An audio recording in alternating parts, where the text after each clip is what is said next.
தம்பி தண்டையிலிருந்து தப்பிச்சு வரணும்னா கொஞ்சம் உங்க ஈகோவை ஒதுக்கி வைக்கிறதுல தப்பில்லைங்க ஆண்டவரே. நீங்க சொல்றதும் சரிதான் படுது பரம்பரை. அதனால நான் போய் பேசி பார்க்கறேன்.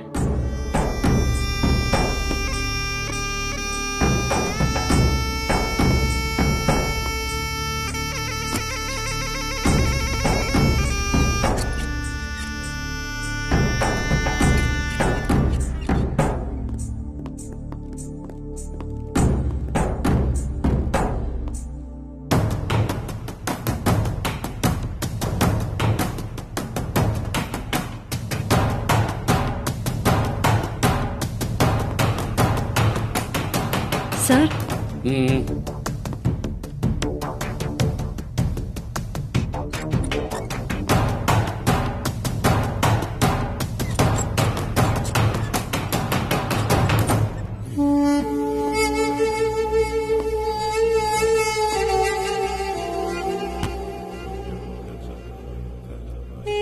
சார்,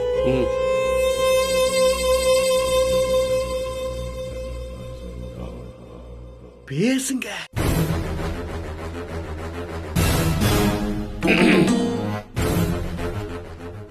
சார் தனி வேணுமா சார்? இல்ல வேணாம். ஓகே.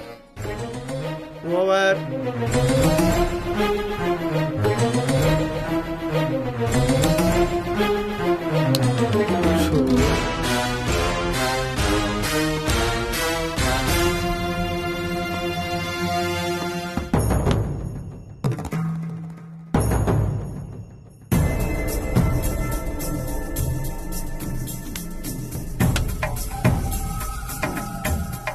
இவகிட்ட எப்படி ஆரம்பிக்கிறது? நான் பெத்த பையன், இவன் முன்னாடி எல்லாம் சங்கடப்பட்டு நிக்கிற அளவுக்கு நடந்துட்டானே. ச்சே.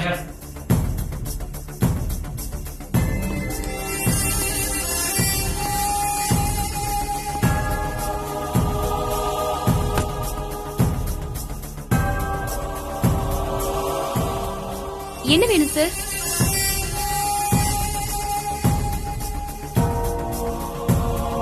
டீ வாங்கிட்டு வரட்டுமா சார்? நோ இல்ல வேணாம், நீ வேலையை பாரு.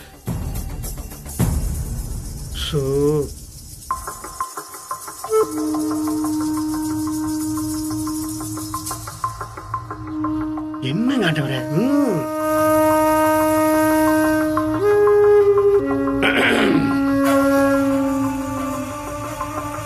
மயில, என்ன ரிப்போர்ட் அது? செயின் ஸ்நாச்சிங் கேஸோட ரிப்போர்ட் தான் சார். எஸ்பி சார் கேட்டிருந்தாரு. அத பத்தி தான் நான் பேச வந்தேன். அந்த கேஸ் ரொம்ப ஸ்ட்ராங்கா இருக்கு சார்.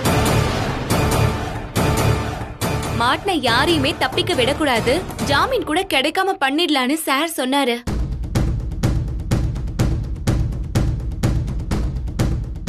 என்ன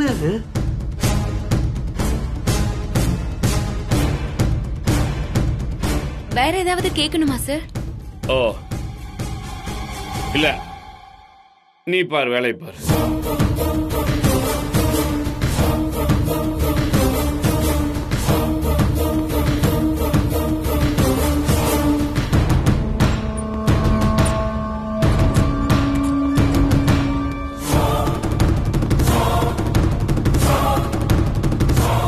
என்னாச்சுக்கா அவருக்கு? வந்தாரு, தயங்கி நின்னாரு. ஏதோ பேசணும்னு ஆரம்பிச்சு சரியா பேசாம கூட போயிட்டாரு. எனக்கும் ஒண்ணும் புரியல மயில. சார் இதுக்கு முந்தைய இப்படி பார்த்ததே இல்ல. எப்பவுமே வெட்டு ஒண்ணு துண்டு ரெண்டுன்னு பேசிட்டு போயிட்டே இருப்பாரு. ஆனா இன்னைக்கு அவர் நடந்துட்டது எனக்கே வித்தியாசமா இருக்கு.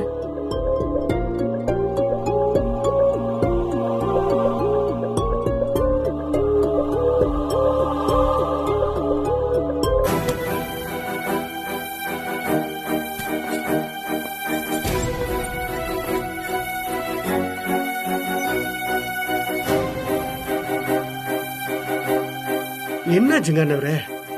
முடியல பரமன் சார். என் திமிரு தான் என்னோட பலமே. பையனுக்காக யோசிச்சாலும் கூட சட்டுன்னு அதை உதறி தள்ள முடியல. புரியுதுங்க ஆண்டவரே. இனிமே நீங்க மயில் முன்னாடி போய் சங்கடப்பட்டு நிக்க வேண்டாம். இந்த விஷயத்தை நீங்க எங்கிட்ட விட்டுருங்க, நான் பாத்துக்கிறேன் ஆண்டவரே. என்ன பண்ண போறீங்க? யூனிஃபார்ம் மாதிரியே மயிலும் மனசுலயும் வெறப்பா திரியிற ஆளுங்க ஆண்டவரே. அவகிட்ட யார் போய் பேசினாலும் வேலைக்கு ஆகாதுங்க. ஆனா ஒரு அம்மாவோட வேதனைய இன்னொரு அம்மானால தாங்க புரிஞ்சுக்க முடியும். மயிலோட அம்மா கிட்ட நான் போய் பேசி பாக்குறேன் ஆண்டவரே. பையனை பிரிஞ்சு பெற்றவங்க படுற கஷ்டத்தை சொன்னா அந்த அம்மா புரிஞ்சுக்குவாங்க ஆண்டவரே. இது சரியா வரும்னு நினைக்கிறீங்களா பரமன் சார்? முயற்சி செஞ்சு பார்ப்போமே. அதிகாரமும் மிரட்டலும் செய்ய முடியாத வேலைய சமயத்துல அம்மா சென்டிமெண்ட் செஞ்சு முடிச்சிருங்க ஆண்டவரே. முடியாதுன்னு நினைக்கிறத விட ஒரு கல் எறிஞ்சு பாக்குறதுல தப்பு இல்லைங்க ஆண்டவரே. ஆண்டவரே நீங்க சரின்னா நான் கிளம்புறேங்க. பேசி முடிச்சுட்டு உங்களுக்கு போன் பண்றேங்க ஆண்டவரே. சரி, பார்த்து பேசுங்க பரமர. சரி.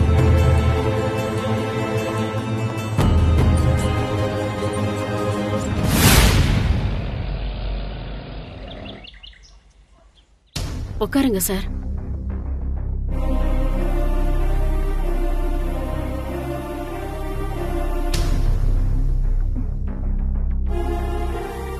உங்களுக்கு மயில் ஒரே பொண்ணுங்களா? இல்லைங்க சார், எனக்கு 3 பொண்ணுங்க. அதுல கடைசி பொண்ணுதான் மயிலு. சரிங்க. அது மயிலு வீட்ல இல்லாத நேரமா வந்திருக்கீங்களா? அதான் ஒரே பதட்டமா இருக்கு. ஏதாவது பிரச்சனைங்களா? ஐயோ அதெல்லாம் ஒண்ணும் இல்லைங்க. ஒன்னும் பயப்படாதீங்க. உட்காருங்க. இல்ல பரவாயில்லைங்க சார், இருக்கட்டும். வந்த விஷயம் என்னன்னு சொல்லுங்களேன். என்னாச்சுமா? ஒண்ணு இல்ல கையில, நீ போய் சாருக்கு ஒரு கப் காஃபி எடுத்துட்டு வா போ. அம்னி எனக்கு கொஞ்சம் சக்கரை வந்து தூக்கலாவே இருக்கட்டு. இவதான் என்னோட 2வது பொண்ணு கையில. சரிங்க. மூத்த பொண்ணு இப்பதான் வெளியில போனா. ஓ அப்படிங்களா? மயில பார்த்த வரையில சொல்றேனுங்க, உங்க பொண்ணை ரொம்ப நல்லபடியா வளர்த்திருக்கீங்க. யாரும் குத்தங்குறை சொல்லாத அளவுக்கு கரெக்டா இருக்கணும்னு நினைக்குதுங்க. இளரத்த இல்லைங்களா? அப்படிதான் இருக்கு. வேலையில சேர்ந்தப்பங்க நானும் அப்படிதானுங்க இருந்தேன். மேலதிகாரி இருக்காங்களங்க, அவங்களோட நேர்ந்து கலந்து போகாம நம்ம நினைச்ச மாதிரி வேலை செய்ய முடியாதுன்னு சேர்ந்ததுக்கு அப்புறம் தாங்க புரிஞ்சுக்கிட்டேன். அப்புறம் கொஞ்சம் கொஞ்சமா அதுக்கு ஏத்த மாதிரி நான் என்னை மாத்திக்கிட்டேனுங்க. எந்த வேலையா இருந்தாலும் சூழ்நிலைக்கு தகுந்த மாதிரி மாறிக்கிறதாங்க புத்திசாலித்தானா? சார் நல்லது மணி. மயிலுக்கு இதெல்லாம் புரிய மாட்டேங்குதுங்க. அப்புறம் பக்குவம் பத்தலீங்க.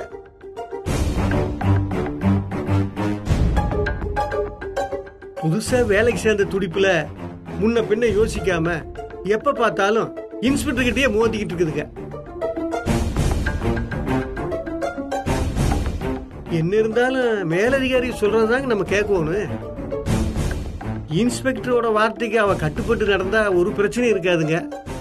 ஆனா புதுமணி விவரம் புரியாத முறுக்கிட்டே தெரியுதுங்க. அதனால தாங்க இவ்வளவு சிக்கல் வருதுங்க. இப்ப பாருங்க, அவர் பெத்த பையனை ஜெயில தூக்கி வச்சுட்டு பிரச்சனையை பெருசாக்கிட்டாளுங்க.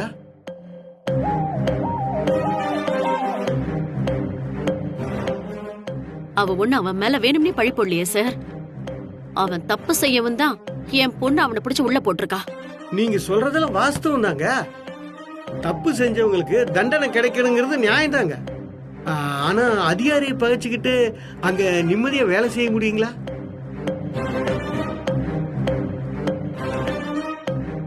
தான் பையனை ஜெயில போட்டாங்கிற கோபத்தை சார் ஏதோ ஒரு வகையில உங்க புள்ள மேல காட்டதாங்க செய்வாரு. அப்புறம் இந்த பகை வந்து காலத்துக்கு நீண்டுட்டே தாங்க போகும். அதனால நம்ம சாரோட கொஞ்சம் காம்ப்ரமைஸா போயிட்டா எல்லா பிரச்சனையும் சரியாயிருமில்லங்க. காம்ப்ரமைஸ்னா எப்படி சார்? சார் பையன் மேல கேஸ் கொடுத்துருக்கீங்கல்லங்க, அதை கொஞ்சம் வாபஸ் வாங்கிருங்களேன். அப்படி செஞ்சா சாரோட பகை கொஞ்சம் கோவமெல்லாம் தீர்ந்து போயிருமில்லங்க. அதுக்கப்புறம் மயிலுக்கு வந்து ஸ்டேஷன்ல எந்த கஷ்டமும் இருக்காதுங்க. பிரச்சனையை வளர்த்திக்கிட்டே போறதை விட சுமூகமா போறதாங்க எல்லாருக்கும் நல்லது. சார் எதுக்கு வந்திருக்காருன்னு இப்ப புரியுதாமா உனக்கு? கேஸ மரியாதையா வாபஸ் வாங்கிடுங்க, இல்லன்னா உங்களை நிம்மதியா வாழ விட மாட்டோன்னு நேரா மிரட்டுறது ஒரு வகை. அதையே வாழைப்பழத்துல ஊசி ஏத்துற மாதிரி சொல்றது இன்னொரு வகை. ஐயோ, சாரும் அப்படிதான் நம்மள அன்பா மிரட்டுறாரு இல்ல சார்? இல்லை மணி, சூழ்நிலையை புரிஞ்சுக்கிட்டு சமாதானமா போயிடலாம் தான் நான் எடுத்து சொல்ல வந்தேன். நாங்க ஏன் சார் சமாதானமா போகணும்? செயின் கிடைக்கிறது எவ்வளவு முக்கியமோ அதே மாதிரி அந்த ராஸ்கலுக்கு தண்டனை கிடைக்கிறதும் முக்கியம். உங்க இன்ஸ்பெக்டருக்கு பயந்தெல்லாம் எங்களால கேஸ வாபஸ் வாங்க முடியாது. ஏய், எதுக்கு இவ்வளவு ஆவேசமா பேசுற? கொஞ்சம் நிதானமா பேசு. பரவாயில்லைங்க, வயசு அப்படிங்க, அதனாலதான் இப்படி பேசுதுங்க. நீங்க வயசுல பெரியவங்க, நீங்களாவது கொஞ்சம் யோசிச்சு பாருங்களேன். அப்புறம் சாருக்கு இருக்கிறது ஒரே பையனுங்க. அவன் வாழ்க்கை ஜெயிலே வீணா போயிருன்னு பையனோட அம்மா ரொம்ப பயப்படுறாங்க. நீங்களும் 3 பொண்ணை பெற்றவங்க, ஒரு அம்மாவோட தவிப்பு என்னன்னு உங்களுக்கு நல்லாவே புரியும். அவங்களுக்காகவாவது நீங்க இந்த கேஸை வாபஸ் வாங்கலாம் இல்லைங்களா? பெத்தவங்களுக்காக எல்லாம் பரிதாபப்பட்டு தப்பு செய்யறவங்களை விட்டுட்டோம்னா அவங்க மேலும் மேலும் அதே தப்பதான் சார் செஞ்சுக்கிட்டு இருப்பாங்க. தண்டனைன்னு ஒண்ணு கிடைச்சாதான் அவங்க திருந்துவாங்க. அதுக்கு என் பொண்ணு சட்டப்படிதான் நடவடிக்கை எடுத்திருக்கா. அவளை கேட்காம இந்த விஷயத்துல நான் எந்த முடிவும் எடுக்க முடியாது சார். கண்டிப்பா அவ முடியாதுன்னு தானுங்க சொல்லுவா. கேஸ வாபஸ் வாங்குற விண்ணப்பத்தை நான் கையோட தான் கொண்டு வந்திருக்கேன். நீங்க ஒரு கையெழுத்து மட்டும் போட்டு கொடுத்துட்டீங்கன்னா மற்றதெல்லாம் நான் பாத்துக்கிறேனுங்க. மன்னிச்சிடுங்க சார், என் பொண்ணுக்கு தெரியாம நான் எதுவும் செய்யறது நல்லா இருக்காது. நீங்க எதுவா இருந்தாலும் மயிலுக்கிட்டே பேசிக்கோங்க.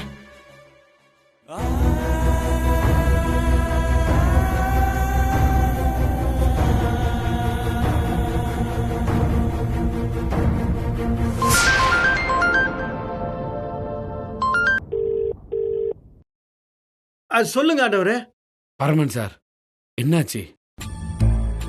இல்ல, நீங்க போய் ரொம்ப நேரம் ஆச்சு, போனே வரலன்னு தான் நான் உங்களை கூப்பிட்டேன். மன்னிச்சுக்குங்க ஆண்டவரே, நான் முடிஞ்ச வரைக்கும் பேசி பார்த்துட்டேன். மயிலோட அம்மா இறங்கி வர மாதிரி தெரியல. பரமர, போன் அந்த அம்மாட்ட கொடுங்களேன், நான் வேணா பேசி பார்க்கறேன். ஒரு நிமிஷம் ஆண்டவரே, இன்ஸ்பெக்டர் ஐயா லைன்ல இருக்காரு, கொஞ்சம் பேசுங்க.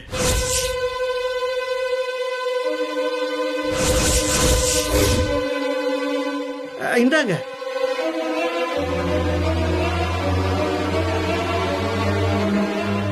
ஏன் யோசிக்கிறீங்க?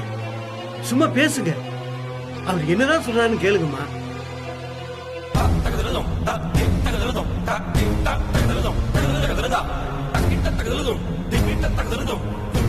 இல்ல சார், எனக்கு அவர்கிட்ட பேச சங்கடமா இருக்கு. என்ன வற்புறுத்தாதீங்க. இல்ல, என்கிட்ட சொல்றத அப்படியே இன்ஸ்பெக்டர் சார்கிட்ட சொல்லிருங்க. என்னதான் இருந்தாலும் அவர் உங்க பொண்ணோட மேல் அதிகாரி. பேசவே மாட்டேன்னு அவாய்ட் பண்றது தப்பாயிருங்க.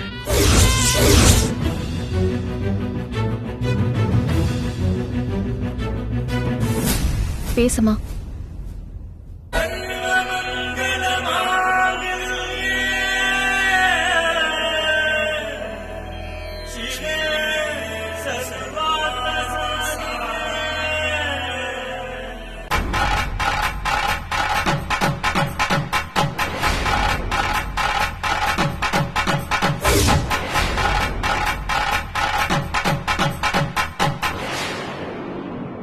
ஹலோ,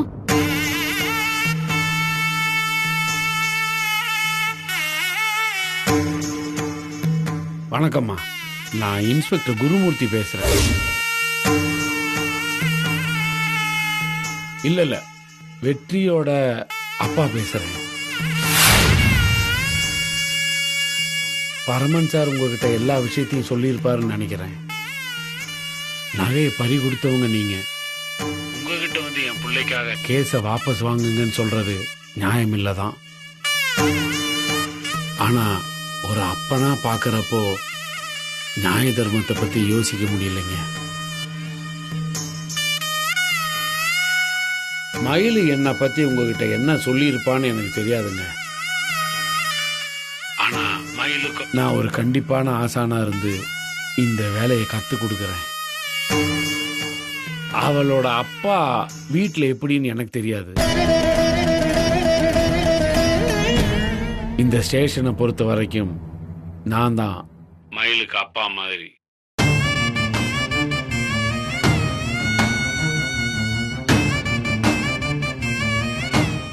ஏன்னா அவ ஐபிஎஸ் கனவோட இருக்கிறவ.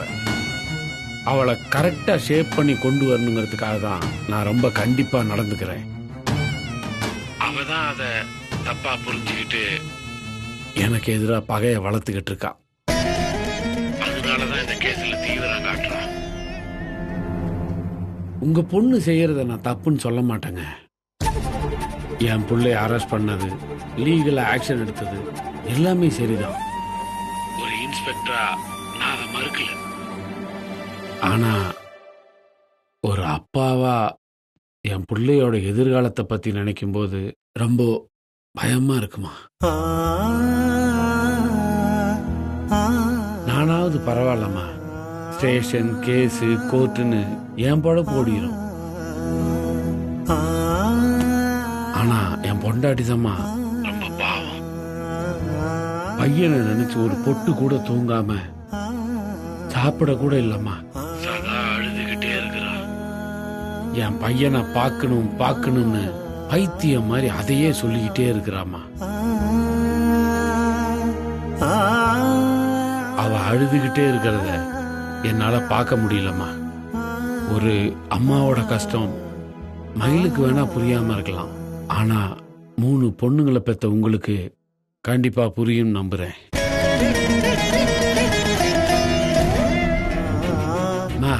என் பையன் ப்ரொஃபஷனல் கிரிமினல் இல்லம்மா. கெட்ட சகவாசத்தால தான் ஏதோ தப்பு பண்ணிட்டான். மன்னிக்கிறது தான் தண்டனையிலேயே பெரிய தண்டனைமா. அவனை மன்னிச்சு அவன் வாழ்றதுக்கு ஒரு வாய்ப்பு கொடுக்கலாம் இல்லம்மா.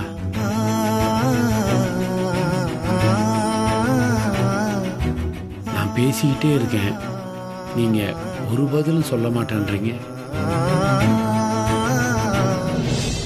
எனக்கு என்ன சொல்றதுன்னே தெரியலங்க. இதுக்கு மேல என்ன பேசுறதுன்னு எனக்கும் தெரியலமா. இந்த கேஸ் கோர்ட்டுக்கு வரும்போது தீர்ப்பு சொல்றதுக்கு ஒரு ஜட்ஜி இருப்பாரு.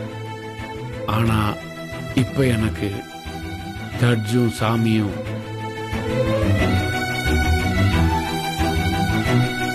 நீங்க தாமா.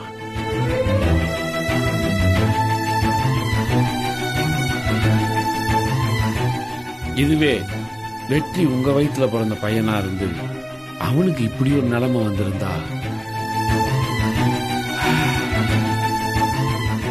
நீங்க என்ன முடிவு எடுப்பீங்கன்னு கொஞ்சம் யோசிச்சு பாருங்கம்மா. நான் வச்சிடுறேன்.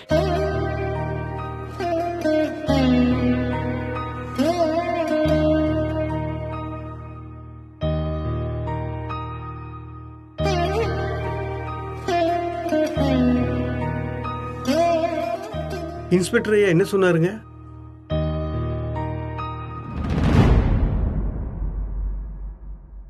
அந்த ஃபார்மை கொடுங்க சார்.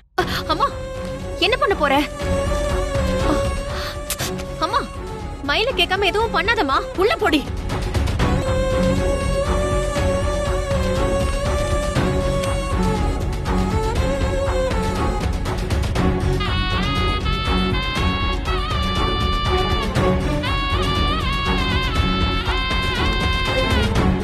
ரொம்ப சந்தோஷங்கம்மா, நன்றிங்க, வர்றேங்க.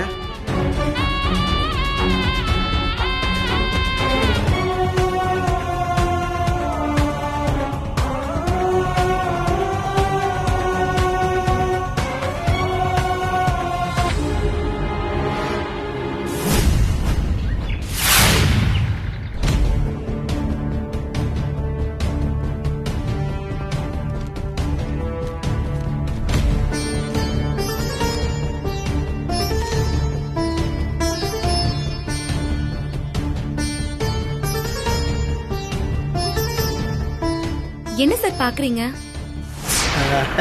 உனக்கு ஒரு ஷாக்கிங் நியூஸ்.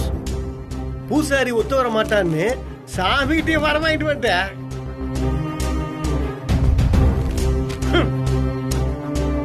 இது என்னன்னு தெரியுதா புதமனே?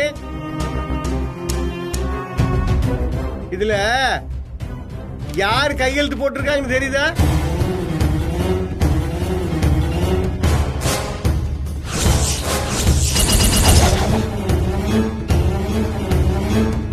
இது உன்ற அம்மா கையெழுத்த